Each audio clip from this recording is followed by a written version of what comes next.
అయ్యయ్యో! కళ్ళల్లో నీళ్లు గారంగా ఏడుస్తున్నాయి. ఈ బుజ్జి పేరు పావనేట. నాగర్ కర్నూలు జిల్లా అచ్చంపేట గోకుల్ నగర్లో ఉంటదట. పాపం చిన్నతనంలోనే తల్లిదండ్రి ఇద్దరు జీవిడిస్తే కొన్నొద్దులో వీళ్ళ అమ్మమ్మ చదివిందట. తర్వాత జేఎంజే బల్లె 10th ఇంటర్ చదివి పాస్ అయిందట. ఇక ఇప్పుడు డిగ్రీలో నర్సింగ్ కోర్సు ఎత్తుందట పట్నంలో. అయితే ఎవ్వరు లేరని బెంగటిల్లిన ఈ పావనికి నేనున్న బిడ్డ అని దగ్గరైనట ఈ మేనమామ. తీసుకపోయి నిన్ను ఇంకా మంచిగా చదివిస్తా, నీకు పెళ్లి చేస్తా అని నమ్మించినట.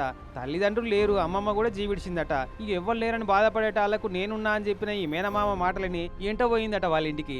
ఇక పోయినాక కొన్నొద్దులకే చూడు ఈ మేనమామ అసలు రంగు బయటపడదట. కోడల మీదే కాదు, ఆమె పేరు మీద 2.5 ఎకరాల జాగ మీదనే మామ ప్రేమంతా అని అర్థమైందట. 18 ఏళ్ళు దాటంగానే నెల రోజులకే ఈ పావని పేరు మీద ఉన్న జాగను తన పేరు మీద చేసుకుంటందుకు రిజిస్ట్రేషన్ స్లాట్ బుక్ చేసుకున్నట ఆన్లైన్లో. కాదంటే కొట్టుడు తాగొచ్చి తిట్టుడు పెట్టినట. ఇక మెడగబడ్డ పాము కరవక తప్పదన్నట్టు తప్పేటట్టు లేదని ఒప్పుకున్నా.